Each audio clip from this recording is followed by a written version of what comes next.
పండగలైనా పెళ్లిలైనా వస్త్రాలకు వేదిక ఒకటే, అదే ఎస్ఆర్ షాపింగ్ మాల్. ఫ్యామిలీ అంతటికి అన్లిమిటెడ్ ఆఫర్స్. నమస్తే, నేను Keshav. Welcome to Suman TV. Telangana ప్రభుత్వానికి తెలుగు సినిమా పరిశ్రమకి మధ్య సయోధ్య కుదిరినట్టేనా? ముఖ్యమంత్రితో సమావేశం సందర్భంగా పెట్టిన కండిషన్స్ని అమలు చేయడానికి ఇండస్ట్రీ చేయబోతున్నటువంటి నిర్మాణాత్మక కార్యక్రమాలు ఏంటి? ప్రధానంగా ముఖ్యమంత్రి ఇచ్చినటువంటి టాస్క్ను పూర్తి చేస్తామని ఇండస్ట్రీ పెద్దలు చెప్పారు, కానీ ఇండస్ట్రీ కోసం ప్రభుత్వం ఏం చేయబోతుంది? దీనిపైన క్లారిటీ వచ్చినట్టేనా? ఈ అంశంపైన విశ్లేషణ చూద్దాం. మనతో పాటు సీనియర్ జర్నలిస్ట్, ఫిలిం క్రిటిక్ ప్రభు గారు ఉన్నారు. ప్రభు గారు నమస్కారం. నమస్తే. ఇండస్ట్రీ వైపు నుంచి మీటింగ్ అయిపోయినాక ఎవరి దారిని వాళ్ళు వెళుతూ చెప్పినటువంటి మాటలు, ప్రభుత్వం అన్నిటికీ మద్దతు ఇస్తుంది, మేము ప్రభుత్వానికి సంబంధించిన కార్యక్రమాలన్నీ చేయడానికి సిద్ధంగా ఉన్నాం. అలా చేసేటువంటి పరిస్థితి ఉందా? చేయడానికి అవకాశం ఉందా? ఎందుకంటే కండిషన్స్ సోషల్ సామాజిక కార్యక్రమాలకు సంబంధించి, అవేర్నెస్ ప్రోగ్రామ్కి సంబంధించి, మహిళా భద్రతకు సంబంధించి వీటన్నిటిలో భాగస్వాములు కావాలి అన్నారు. స్కూల్ నిర్మాణాలకు అవన్నీ సెస్ల ద్వారా వచ్చేటువంటి డబ్బులు వాటికి ఉపయోగిస్తూ ఉన్నారు. అసలు సాధ్యమయ్యేటువంటి కండిషన్స్ అయినా ఇవి? వీళ్ళు ముఖస్థుతి కోసం చెప్పినటువంటి అభిప్రాయం కూడా కలుగుతుంది. సోషల్ మీడియాలో రకరకాల ట్రోల్స్ జరుగుతుంది. నిజంగా చేయడానికి ఆచరణ సాధ్యమేనా ఈ కండిషన్స్ అన్ని? ఆచరణ సాధ్యం అంటే ఏదైనా ఒక విషయాన్ని మనం రెండు కోణాల్లో ఆలోచించాలి. ఒకటి వాలంటరీ, స్వచ్ఛందంగా చేసేటువంటిది. రెండు మాండేటరీ, ఖచ్చితంగా చేసి తీరాలి అనేటువంటి రెండు. ఈ వాలంటరీగా స్పందిస్తారా, మాండేటరీగా ప్రభుత్వం పెట్టిన నియమావళికి అనుసరించి వాటిని పాటిస్తూ చేస్తారనేటువంటిది రెండు రకాలు. అయితే సినిమా వాళ్ళకి ఉన్న బిజీ కావచ్చు, వాటర్ ఇట్ ఈజ్ వాలంటరీగా చేసి ఇవ్వటం అంటే ఏ ప్రొడక్షన్ హౌస్కి ఆ ప్రొడక్షన్ హౌస్ చేసేవాళ్ళు, ఏ సినిమాకి ఆ సినిమా వాళ్ళు చేసేవాళ్ళు. లేదా ప్రభుత్వం ఇది పెట్టేసి దాని ప్రకారం ఇదిగో ఈ సినిమా వాళ్ళు ఇది చేయాలని ఎఫ్డిసి, ప్రభుత్వం ఇన్ ద సెన్స్ కండిషన్స్ పెట్టి ఆ ఎఫ్డిసి అనేటువంటి వాళ్ళు మాండేటరీగా చేయాలనేటువంటివి. వీటిలో మాండేటరీగా ఏం కోరుకుంటున్నారు, వాలంటరీగా ఏమి చేయడానికి అవకాశం ఉందనేటువంటి విషయాన్ని ఎఫ్డిసిలో కూర్చొని ఆ సిట్టింగ్స్ ద్వారా చేయాల్సినటువంటి అవసరం ఉంది. సో అంటే ఎఫ్డిసి చైర్మన్ ఇప్పుడు దిల్ రాజు గారు కాబట్టి ఆ ఇనిషియేషన్ ఆయన ద్వారా జరగచ్చు. ఆ ఇనిషియేషన్ జరగాలి. ఆ ఇనిషియేషన్లో బలవంతపు ఇది చేసి తీరాల్సిందే అనేటువంటిది ఎంతవరకు స్వచ్ఛందంగా వీళ్ళు చేయగలిగేది ఏమిటి అనేటువంటిది మనం చూడాలి. ఎందుకంటే చాలా కార్యక్రమాలపైన అవేర్నెస్ ప్రోగ్రామ్స్ చేయడం అనేది గతంలో కూడా చాలా సందర్భాలు చూసాము. ఇప్పుడు పల్స్ పోలియో లాంటివి వస్తే చాలామంది సినిమా నటులు వాళ్ళ అభిప్రాయం చెప్పి మీరు పల్స్ పోలియో సక్సెస్ చేయండి అని చెప్పి పిలుపునిచ్చిన సందర్భాలు ఉన్నాయి. పల్స్ పోలియో గురించి నేను వ్యక్తిగతంగా చెప్తున్నా, నేను తీవ్రంగా ఎన్నో సందర్భాల్లో పల్స్ పోలియోకి సంబంధించి కెమెరాలు తీసుకొని, మైక్ తీసుకొని వెళ్ళిపోయి ఎంత పెద్ద పెద్ద స్టార్స్ దగ్గర యూనిట్స్కి వెళ్ళి యూనిట్స్లో చిన్న చిన్న షార్ట్ స్టోరీలు చేశాను నేను. ఇప్పుడు చిరంజీవి గారి దగ్గర కానీ, నాగార్జున గారి దగ్గర కానీ, వెంకటేష్ గారి దగ్గర, వీళ్ళందరి దగ్గర నేను బైట్స్ తీసుకొని పల్స్ పోలియో మీద ఆ రోజుల్లో అడిగిన వెంటనే వాళ్ళు కూడా స్వచ్ఛందంగా ముందుకు వచ్చేసి షూటింగ్లో గ్యాప్లోనే 1 నిమిషం 10 నిమిషాలు పక్కకు వచ్చేసేసి మైక్లో మాట్లాడినటువంటి సందర్భాలు కోకొల్లలు ఉన్నాయి. చాలా సందర్భాలు చేశాం. అలా చేయటం ఒక పద్ధతి. తర్వాత ఇక ఒక అంశం కాదు, ఒక పల్స్ పోలియో అనేటువంటిది కాదు. ఇక్కడ ఏంటంటే చాలా బాధ్యతలు అప్పగించారు. మీరు చేయాల్సిందే. మీ డ్రగ్స్ గురించి ఏం చెప్తారు? డ్రగ్స్ గురించి ఏం చెప్తారంటే, డ్రగ్స్లో సినిమా వాళ్ళ ఇన్వాల్వ్మెంట్ కూడా ఉన్నటువంటి సందర్భం ఉంది కాబట్టి దాంట్లో చేసేటప్పుడు ఎలాంటి గైడ్ లైన్స్ ప్రకారం చేయాలి, ఎవరెవరు చేయాలి. ఇప్పుడు ఈ కేసుల్లో ఉన్న వాళ్ళతోటే చేయిస్తారా, లేకపోతే ఈ కేసులకు సంబంధం లేని వాళ్ళతోటి డ్రగ్స్ మీద ఒక ఇది చేయిస్తారా అనేటువంటి we have to wait and see. కానీ అంటే ఒకటి, ఇప్పుడు డ్రగ్స్ అనేవి అందరికీ అవేర్నెస్ క్రియేట్ చేసేటువంటి ఉద్దేశంతో చేసేవే కదా. ఇప్పుడు అవి ఒకటి ఏంటంటే నాకు పెద్ద డౌటు, ఇప్పుడు ఇండస్ట్రీలో నిర్మాతలు కోట్లు ఇచ్చి రెమ్యునరేషన్స్ చేయాలంటేనే కాల్ షీట్స్ లేవు, టైం లేదు, అది లేదు, ఇది లేదని ఏడాదిలో అయ్యే సినిమా 2 ఏళ్ళు 3 ఏళ్ళు నడుస్తున్నాయి. మరి ఫ్రీగా చేయడానికి లేదా దీనికి ఏమన్నా ప్రభుత్వం నుంచి రెమ్యునరేషన్ ఏమన్నా పెట్టే అవకాశం ఉంటుందా? అలాంటివి ఏమన్నా ఉంటాయా? ధీటుగా పోయి రెమ్యునరేషన్స్ అడిగే పరిస్థితి అయితే అది జరిగే పని కాదు. రెమ్యునరేషన్స్ ఇచ్చే పరిస్థితి కాదు. ఇప్పుడున్నటువంటి రెమ్యునరేషన్స్ క్రైటీరియా ప్రకారం చూసుకుంటే ఒక చిన్న మెసేజ్కి ₹1,00,00,000 ఇవ్వాలి. ఎందుకంటే ఇప్పుడు వాళ్ళు యాడ్ చేశారనుకుంటే, ఒక సినిమాలో ఒక కమర్షియల్ యాడ్ చేశారంటే ₹1,00,00,000 కోటాను కోట్లతో ఛార్జ్ చేసినటువంటి పరిస్థితి. అది కాకుండా ఒక సోషల్ అవేర్నెస్ కోసం, సోషల్ కాజ్ కోసం చేస్తారు కాబట్టి సమయం కేటాయించి చేస్తారు. అది చేయించుకునే బాధ్యత కూడా ఉంటుంది, చేయటమే కాదు. వాళ్ళు కాల్ షీట్ అవైలబిలిటీ కానీ, టైం అవైలబిలిటీ అన్ని చూసుకోవాలి. జస్ట్ మనం డబ్బుకి కెమెరాలు తీసుకుని పోయి ఇదివరకుట్లాగా లేదు, డైనమిక్స్ అన్ని మారిపోయినాయి. ఈ రోజున ఒకప్పుడు షార్ట్ గ్యాప్లో చెట్ల కింద కూర్చొని, లేకపోతే చిన్న టెంట్ వేసుకొని కూర్చొని సరదాగా కబుర్లు ఆడుకుంటూ కూర్చునేటువంటి వాళ్ళు సినిమా వాళ్ళందరూ. ఈ రోజున టెంట్ అనేటువంటిది లేదు, బయట కుర్చీలు అనేటువంటివి లేవు. ఒక స్టార్ని కలవాలి అంటే ఎంత, ఎవరి క్యారవాన్లో వాళ్ళు ఉంటున్నారు. క్యారవాన్లో షార్ట్ అని రెడీ అని చెప్పగానే క్యారవాన్ నుంచి దిగి వస్తారు, డైరెక్ట్గా షార్ట్లోకి వెళ్తారు, షార్ట్లో నుంచి మళ్ళీ వెంటనే క్యారవాన్లోకి వెళ్తున్నారు. మధ్యలో ఈ క్యారవాన్ టు సెట్లోకి వెళ్ళేటప్పటికి బౌన్సర్స్ మధ్యలో. కాబట్టి అంత ఈజీగా షూటింగ్లో కూడా బౌన్సర్స్ ఉపయోగిస్తారు. షూటింగ్లో కూడా బౌన్సర్స్ ఉంటున్నారు. ప్రతి స్టార్కి షూటింగ్లో కూడా బౌన్సర్స్, క్యారవాన్ దిగే ముందు వచ్చే ముందు. ఇప్పుడు ఈ బౌన్సర్స్ కాన్సెప్ట్ అనేటువంటిది ప్రొటెక్షన్ కోసము, జనాన్ని సర్దటం కోసమే కాకుండా ఒక స్టేటస్ సింబల్ కూడా అయిపోయింది బౌన్సర్స్ అనేది. బౌన్సర్స్ నలుగురు ఉండటం అనేటువంటిది పోనీ పెద్ద పెద్ద స్టార్స్కి నిజంగా జనం మీద పడి ఒక ప్రొటెక్షన్ లేదేమో అనేటువంటి పరిస్థితులు ఒక పబ్లిక్లోకి వెళ్ళినప్పుడు బౌన్సర్స్ ఉండటం అనేటువంటిది వేరు. బౌన్సర్స్ని మెయింటైన్ చేయడం ఒక స్టేటస్ అయింది. మీకు చెప్తే ఆశ్చర్యపోతారు. ఈ మధ్య ఒక థియేటర్లో సినిమాకి వెళ్ళాం. సినిమాకి వెళ్తే వెనక నుంచి విపరీతంగా ఆగండి, వెళ్ళండి, బెదరండి, పక్క జరగండి, నాటు ఇటు తోసుకుంటూ వస్తున్నారు నలుగురు బౌన్సర్స్. ఎవరు ఇంత పెద్ద స్టార్ వస్తున్నారు ఏంటో అని చెప్పేసి ఆశ్చర్యంగా ఇటు తిరిగి చూసేటప్పటికి ఒక కొత్త హీరో, 1-2 సినిమాలు చేసినటువంటి హీరో వస్తున్నాడు. ఆ వెనకాల నలుగురు బౌన్సర్స్ హడావుడి చేస్తున్నారు. ఏంట్రా తర్వాత ఆ పక్కన పిఆర్ఓని పిలిచి చెడగొడటానికి తయారయ్యారా మీరు అందరూ ఇండస్ట్రీలో? ఏంటి ఇది, అంత అవసరం ఏమొచ్చింది, అంత హడావుడి చేయాల్సిన హంగామా చేసేసి ప్రదర్శన, బౌన్సర్స్ని పెట్టుకోవడం ప్రదర్శన అయిపోయింది.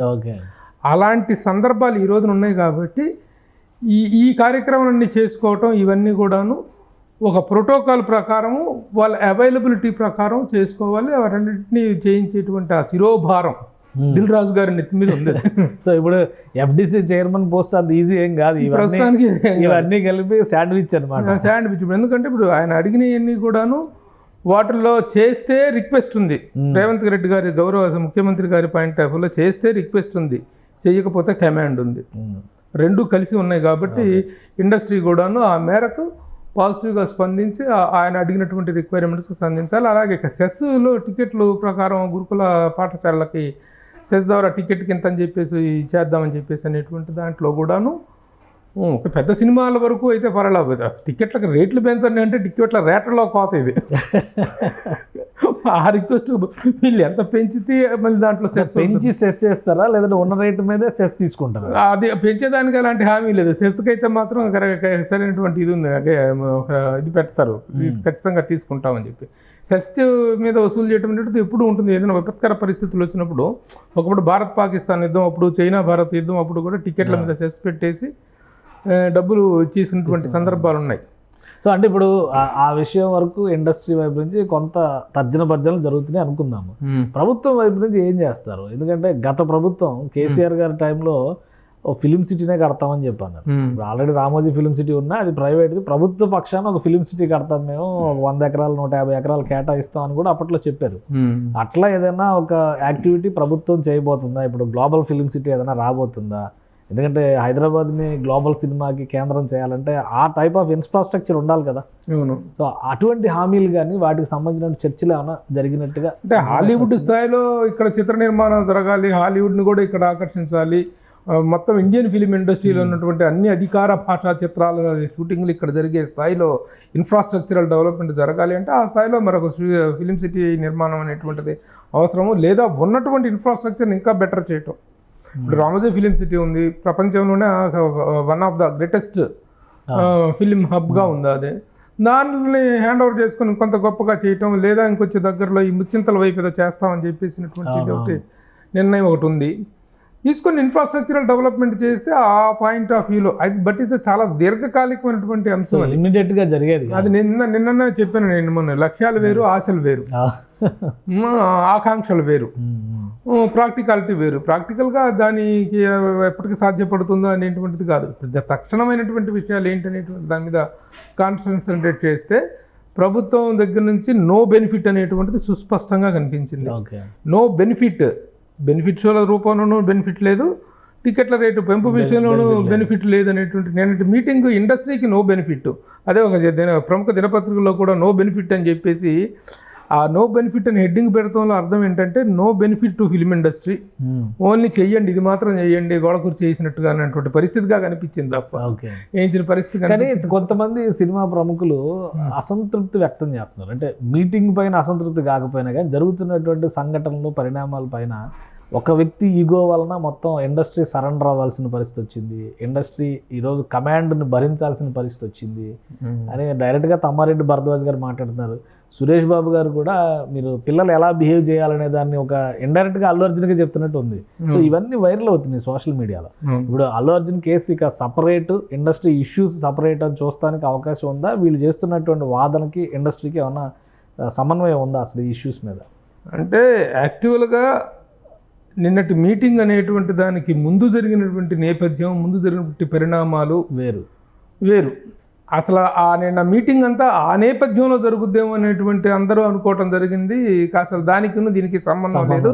అంతకు ముందు రోజు కిమ్స్కి వెళ్ళిపోయి దిల్ రాజు గారును అల్లు అరవింద్ గారు 2 కోట్ల రూపాయల పనిని చేసేసేయటము, తర్వాత దాని విషయంలో మిగతా అంత తగ్గిపోవటం, సర్దుమనడం, తగ్గేదేలే అనుకున్న వాళ్ళు తగ్గటం జరిగింది.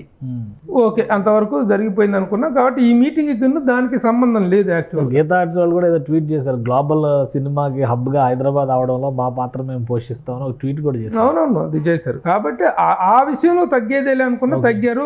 వాళ్ళు కూడా 2 కోట్ల రూపాయలు ఇవ్వటం సద్దుమణిగిపోయినటువంటి వివాదం. సో ఇక అదే దాని ఎఫెక్ట్ ఇండస్ట్రీ మీద దాని ఎఫెక్ట్ ఏం లేదు. నిన్న జరిగిన మీటింగ్ అనేటువంటి దాంట్లో ఇల్లు అడగటం ఇది జరిగింది. కానీ ఎట్లా అని చెప్పుకోవాలంటే మెడలో తాడే పామై కరిచింది అనేటువంటి, దండే పామై కరిచింది అనేటువంటి సామెతలాగా 21 సంవత్సరాల కెరీర్లో ఎప్పుడు ఏ వివాదంలోనూ దొరకనటువంటి అల్లు అర్జున్, ఇన్వాల్వ్ కానీ అల్లు అర్జున్ దీంట్లో అనూహ్యమైన పరిస్థితుల్లో ఇలా జరగటం అనేటువంటిది ఒక సినిమా ఈ రోజున ఇండస్ట్రీలో అయితే ఈ యాంగిల్లో చర్చ జరుగుతుంది. ఇప్పుడు మామూలు మీడియా అంతా అదే జరుగుతుంది. అవునవును, ఇప్పుడు మామూలు సక్సెస్ కాలేదు, పెద్ద హిట్, పెద్ద సినిమా పెద్ద రేంజ్లో హిట్ అయింది. కానీ దాన్ని ఏ కోసైనా ఎంజాయ్ చేసేటువంటి లేనటువంటి పరిస్థితులు ఉత్పన్నమైనవి, ఎదురైనవి. కాబట్టి ఆ సందర్భంగానే కదా వీళ్ళు ఇప్పుడు ఆయన కూడా చాలా సీరియస్ అయిన మ్యాటర్ ఏంటి, అల్లు అర్జున్ నా పేరు చెప్పలేదు కాబట్టి నేను పగబట్టాను అని చెప్పేసినటువంటి ఒక ప్రచారం జరుగుతుంటే మీరు ఎందుకు ఖండించలేదు అని చెప్పి నిలదీశారు సీఎం రేవంత్ రెడ్డి గారు. ఖండించలేదండి. దాన్ని ఎవరు ఖండించాలి? బీఆర్ఎస్ పార్టీకి సంబంధించినటువంటి కేటీఆర్ చేసినటువంటి ప్రకటన, ఆ ప్రకటన ని వీళ్ళెవరు ఖండిస్తారు? ఎట్లా ఖండిస్తారు? వాళ్ళు దాన్ని కదా రాజకీయపరమైనటువంటి దీంతో వాళ్ళు అంటే ఇప్పుడు వీళ్ళు డిప్లొమాటిక్ గా పేరు చెప్పకపోయినా కానీ దీనికి దానికి ఏం సంబంధం లేదు, కొంతమంది ఇలాంటి ప్రచారాలు చేస్తున్నారు, అసలు మాకు రాజకీయాలతో సంబంధం లేదని చెప్పుకోవచ్చు. అంత ఉత్పన్నం వీళ్ళు చెప్పుకోవచ్చు. అంత దూరం కూడా వీళ్ళు అసలు ఆలోచించలేదు, అది తట్టలేదు. దాన్ని ఖండించాలని కూడా తట్టలేదు. నిజం కూడా ఆ రోజున తను కూడాను ఉద్దేశపూర్వకంగా ముఖ్యమంత్రి పేరు ఉచ్చరించకూడదని అనుకోలేదు. ఒక్కొక్క సందర్భంలో ఏమవుతుందంటే సడన్ గా మాట్లాడుతున్నప్పుడు మైండ్ బ్లాంక్ అవుతుంది. అదే కనిపించింది. అది ఆ వీడియో మళ్ళొకసారి ఒకరికి 10 సార్లు వేసుకొని చూసినా సరే తర్వాత దాన్ని మేనేజ్ చేసుకోవడం కోసం ఏదో తిప్పలు పడే తెలుసులేవయ్య అని చెప్పి పక్కన కుర్రోడు అందిస్తే తెలుసులేవయ్య అని చెప్పి జోక్ చేసేసి మళ్ళీ కొంచెం మంచినీళ్ళు తాగి గౌరవ ముఖ్యమంత్రి రేవంత్ రెడ్డి గారిని మాట్లాడటం జరిగింది. సరే, దాన్ని కడుపులో పెట్టుకుని అక్కడ ఢిల్లీలో ఇండియా టుడే వాళ్ళ షోలో కూడా బాంబే అడిగినప్పుడు కూడాను తను అదే చెప్పారు, ఢిల్లీ నేను అంత చిన్న విషయాన్ని స్పందించే స్థాయి కాదు నాదని చెప్పి ఆయన చెప్పారు. సో అది అలా జరిగిపోయింది. ఏదేమైనా it was an unfortunate thing. ఒక అద్భుతమైన ఇండస్ట్రీ మీద ఇక దీని ప్రభావం ప్రిపేర్ అయి ఉండాలి. అది న్యాయపరంగా కోర్టులో జరిగిపోతూ ఉంటుంది. ఇవాళ కూడాను కోర్టుకి వెళ్ళి రావడం జరిగిందని, కోర్టుకు వెళ్తాడు అని చెప్పేసి బయలుదేరాడు, కోర్టుకి బయలుదేరడం కూడా జరిగింది ఇవాళ వర్చువల్ గా అటెండ్ అయ్యాడు. కానీ వద్దు, అక్కడ స్టాంపిడ్ అవుతుంది. ఎందుకంటే నాంపల్లి కోర్టు అంటే ఎలా ఉంటుందో తెలుసు. అసలు లోపల పార్కింగ్ ప్లేస్ కూడా దొరకదు. అలాంటి ప్లేస్లోకి మళ్ళీ అల్లు అర్జున్ తీసుకెళ్ళిపోయి మళ్ళీ అక్కడేం గొడవ అవుతుందని చెప్పేసి వద్దులే వర్చువల్గా చేద్దామని చెప్పేసి చేసిన జరిగింది. కాబట్టి ఆ న్యాయ ప్రక్రియ అనేటువంటిది అది it will take its own course and it will go.